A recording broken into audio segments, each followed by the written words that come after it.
అందరికీ నమస్కారం. ఈరోజు నేను మీకు చదివి వినిపించబోయే కథ వారసత్వం. గన్నవరపు నరసింహమూర్తి.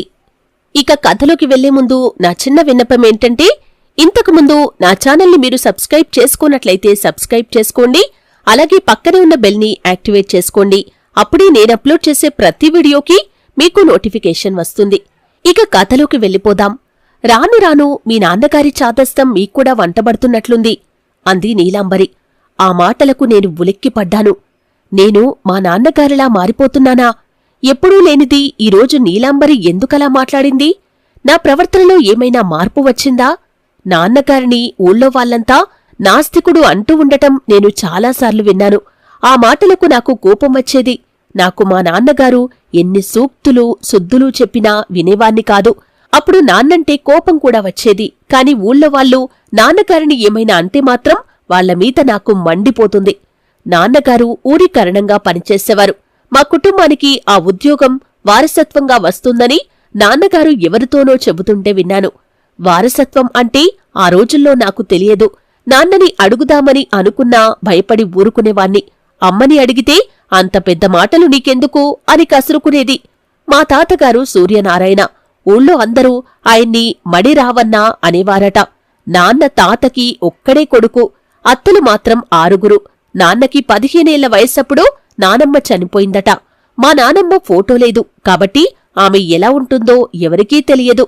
కాని ఆమె చాలా అందగత్తి అని ఊళ్ళో వాళ్లు చెప్పుకునేవారట. నానమ్మ చనిపోయే నాటికి మా తాత వయసు 35 సంవత్సరాలే. అయినా ఆయన మళ్లీ పెళ్లి చేసుకోలేదు. పిల్లల కోసం తన జీవితాన్ని త్యాగం చేసిన గొప్ప వ్యక్తి అని తాత గురించి అమ్మ చెబుతూ ఉండేది. మా తాత చాలా నిజాయితీపరుడని పాతతరం వాళ్లు చెప్పేవారు. ఎప్పుడూ తడిబట్టలతో మడిగా ఉండేవారట. ప్రతిరోజూ దేవతార్చన చేసి నైవేద్యం పెట్టి తను తిన్న తర్వాతనే పిల్లలకి పెట్టేవాడట. నాన్నంటే తాతకి ఎనలేని ప్రాణం. మా తాత నాకు 10 ఏళ్ల వయసప్పుడే చనిపోయాడు. నిజానికి ఆయన మనస్తత్వానికి గ్రామ కరణీకం వృత్తి సరిపోదు. అంతటి నిజాయితీపరుడు. కాని అప్పటి ప్రజలు కూడా అమాయకులు కాబట్టి ఆయన ఉద్యోగ ప్రస్థానం సుఖంగా సాగింది. మా నానమ్మ పోలిక వచ్చిందేమో కాని నాన్న స్ఫురద్రూపి. 6 అడుగుల ఎత్తు, తెల్లగా ఆకర్షణీయంగా ఉండేవాడు. మా నాన్నని మా తాత వెంకటరమణ అని పిలవటం నాకింకా లీలమాత్రంగా గుర్తు. 25 ఏళ్లు నిండగానే తాత నాన్నకు కరణీకం వృత్తి ఇచ్చేశాడట.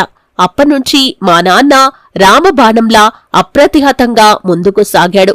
నా చిన్నప్పుడు మా గది గోడమీద తాత హార్మోనియం పెట్టె వాయిస్తూ తీయించుకున్న బ్లాక్ అండ్ వైట్ ఫోటో ఉండేది.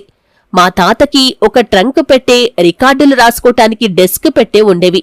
ఆ ట్రంక్ పెట్టె నిండా హరికథలు రాసిన నోటు పుస్తకాలు, సిరాతో రాసే పొడవైన కలాలు ఉండేవి. ఆ రకరకాల రంగుల్లో ఉండే కలాలకు చివరన పాళీలుండేవి. వాటిని ఇంకులో ముంచి రాసేవారట. నేను అప్పుడప్పుడు ఆ పుస్తకాలను తిరగేస్తూ ఉండేవాణ్ణి. అందులో కాకినాడ, రాజమండ్రి హరికథలు చెప్పటానికి వెళ్లినప్పటి జమా ఖర్చుల వివరాలన్నీ అనా బేడల్లో రాసి ఉండేవి. నాన్నకి 21 వచ్చేసరికి మా అమ్మతో వివాహం జరిగింది. అమ్మ పేరు సీతాలక్ష్మి. ఆమె తండ్రి స్టేషన్ మాస్టారు. మా తాతగారు నాన్న పెళ్లికి ముందే 5 అత్తలకు పెళ్లిళ్లు చేశారట.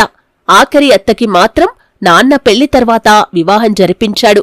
ఆడదక్షతలేని ఇల్లు అని, పిల్ల కష్టపడిపోతుందేమో అని మా తాతగారు మా అమ్మని నాన్నకిచ్చి పెళ్లి చేయటానికి చాలా రోజులు తటపటాయించాడట.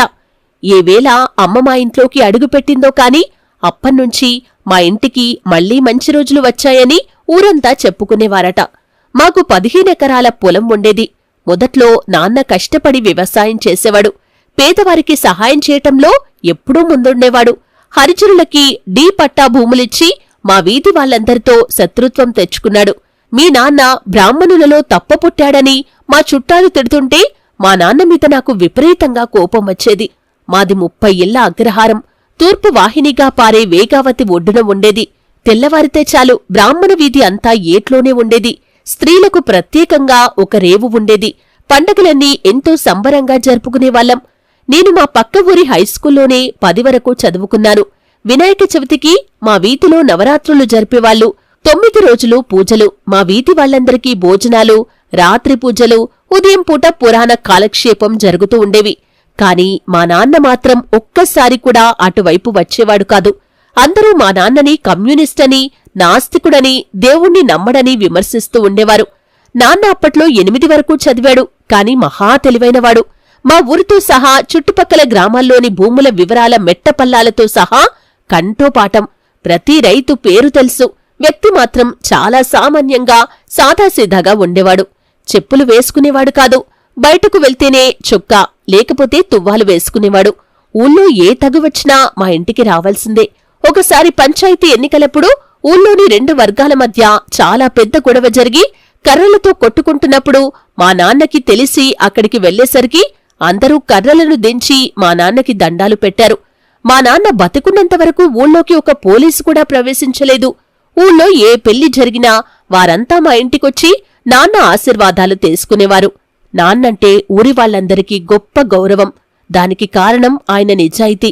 ఆయన తీర్పునిచ్చినప్పుడు పక్షపాతం చూపేవాడు కాదు.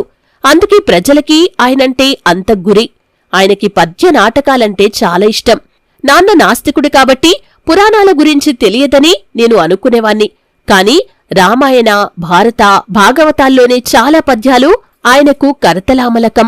చాలా పద్యాలు ఆసువుగా పాడి వినిపించేవాడు. పురాణాల్లోని ఎన్నో సందేహాలను అలవోకగా తీర్చేవాడు. మహాపండితులని చెప్పుకునే మా ఊళ్ళోని చాలామంది పెద్దలని అవే సందేహాలని అడిగినప్పుడు వాళ్లు కోప్పడటం, లేదా మీ నాన్నలాగే నువ్వు కూడా నాస్తికుడవని దెప్పిపొడిచి తప్పించుకోటాన్ని బట్టి వాళ్లు పురాణాలను లోతుగా చదవలేదని నాకు అర్థమయ్యేది. నాన్న ఎంత గొప్పవాడు కాకపోతే మేము బస్సుల్లో వస్తున్నప్పుడు అప్పటికే సీట్లలో కూర్చున్న మా ఊరి రైతులు మమ్మల్ని చూడగానే లేచి నిలబడి దండాలు పెడుతూ తమ సీట్లను మాకిచ్చేవారు. మిగతా ఇంకెవరి పిల్లలకు అంత గౌరవం దక్కేది కాదు. ఆ గౌరవం నాన్న కరణం ఉద్యోగం నుంచి రిటైర్ అయిన తర్వాత కూడా కొనసాగింది. ఇది మా నాన్న చరిత్ర, గతించిన మధుర గతం. ఆయన వ్యక్తిత్వాన్ని, మంచితనాన్ని, మానవాళి పట్ల ఉండే సమదృష్టిని చూస్తూ పెరిగాము మా అన్నాతమ్ములమందరం. ఆ ఉన్న కొద్దిపాటి ఆస్తితోనే మమ్మల్నందర్నీ కష్టపడి చదివించాడు.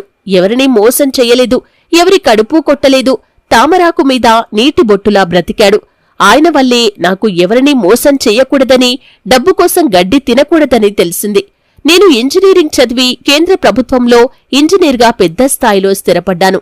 ఉద్యోగ ప్రస్థానంలో ఎన్నోసార్లు పెద్ద మొత్తంలో డబ్బులు సంపాదించే అవకాశాలు వచ్చినప్పుడు మా నాన్న గుర్తుకొచ్చేవాడు. అంతే, నా కాళ్ళు చేతులు వణికేవి. ఒక్కనాడు కూడా ఆయన నీతులు చెప్పేవాడు కాదు. కాని పూతండలోని దారానికి పూల పరిమళం వచ్చినట్లు మాకు ఆయన వ్యక్తిత్వం అంతర్లీనంగా అబ్బింది. జీవితంలో నిజాయితీగా ఉంటే ఇబ్బందులు వస్తాయి. అవి తాత్కాలికం. కాని తర్వాత వచ్చే ఫలితాలు మనకు చెప్పలేని ఆనందాన్నిస్తాయి అని నా ఉద్యోగ జీవితం నాకు నేర్పింది. నేను ఉద్యోగంలో చేరిన 5 ఏళ్ల తర్వాత మా నాన్న చనిపోయారు.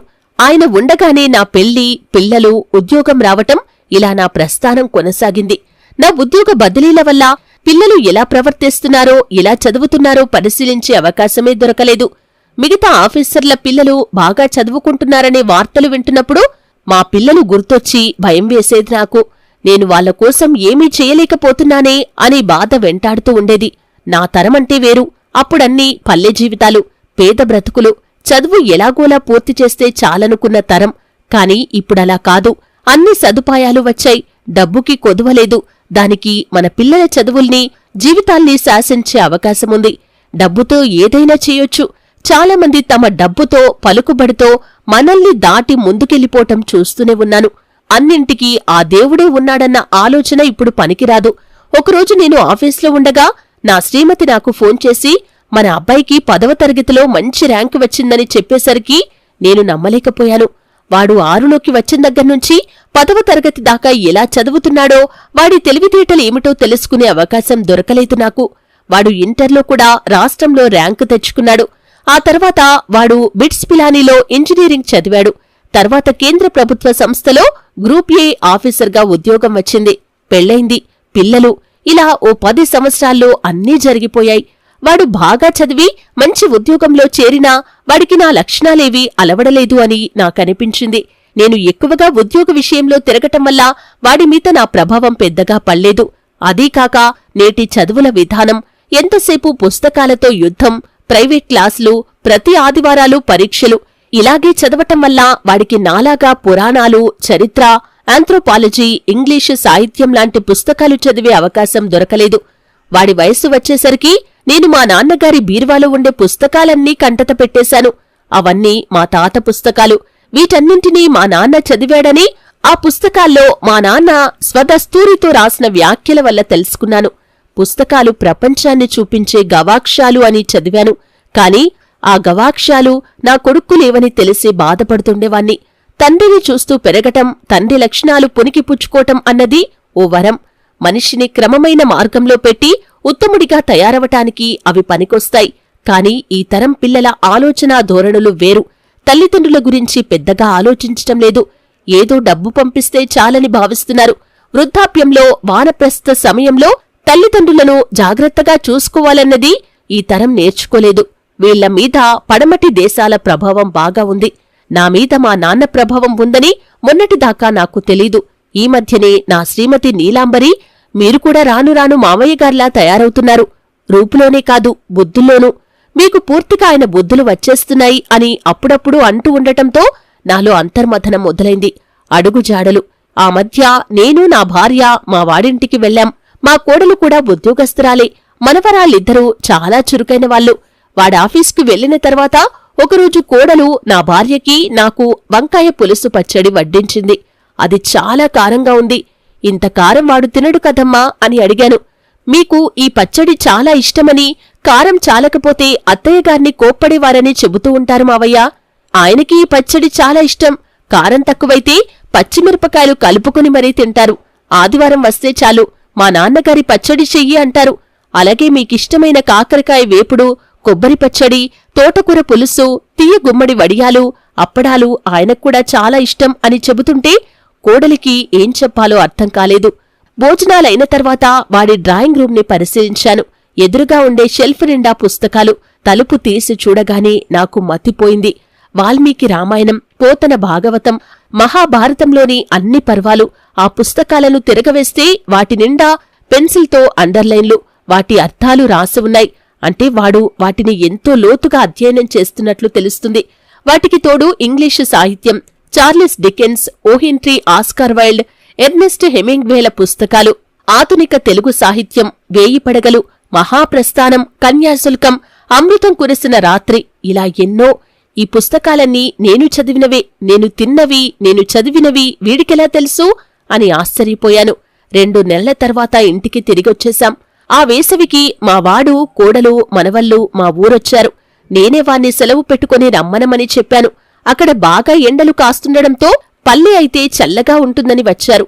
వచ్చిన దగ్గర్నుంచి మా వాడు ఇంట్లో ఉంటే సరి. రోజూ ఉదయం సాయంత్రం పిల్లలతో ఏటికి స్నానానికి వెళ్లి గంటల తరబడి స్నానం చేయటం, ఆ తర్వాత పొలానికి వెళ్లటం, రైతులతో కలిసి పొలానికి నీరు పెట్టటం, ఇలా క్షణం తీరుబడి లేకుండా ఉండేవాడు. ఒకరోజు ఉదయాన్నే నేను పేపర్ చదువుతుండగా వాడొచ్చి, నాన్నగారు, మన రైతు సన్యాసి చాలా రోజుల్నుంచి మన పొలాన్ని సాగు చేస్తున్నాడు కదా, 30 ఏళ్ల నుంచి చేస్తున్నవాడు ఒక్క రూపాయి కూడా వెనకేసుకోలేకపోయాడు.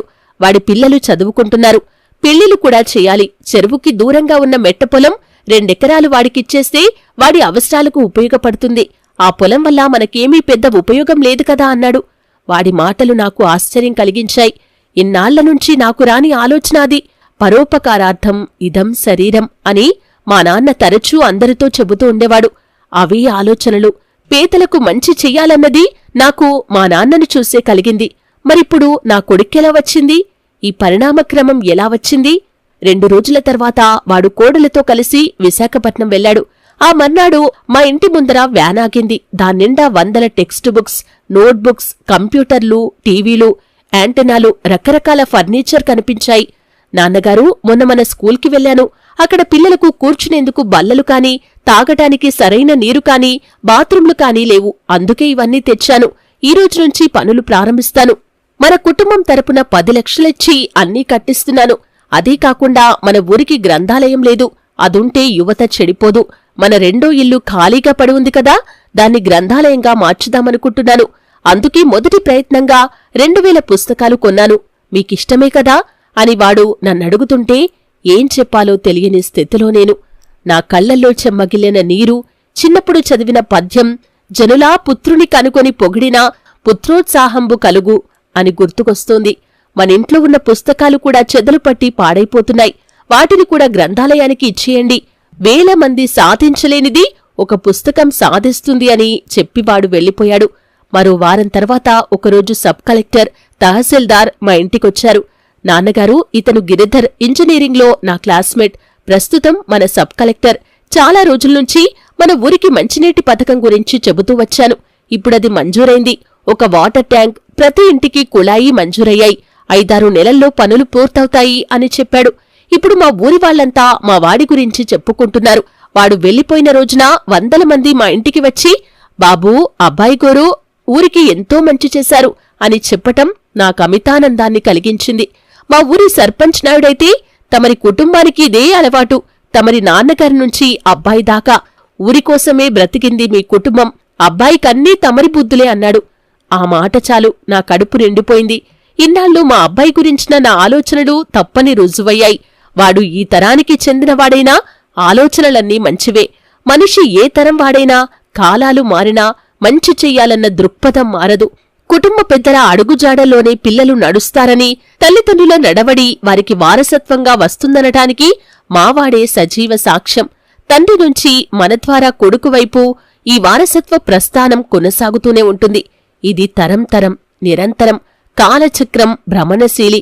అది నిత్యం చలిస్తూనే ఉంటుంది. విన్నారు కదండి, కథ మీకెలా అనిపించింది? కథ కనుక మీకు నచ్చినట్లయితే ఖచ్చితంగా లైక్ చేసి మీ అభిప్రాయాన్ని కామెంట్ సెక్షన్ ద్వారా నాకు తెలియజేయండి. మరో మంచి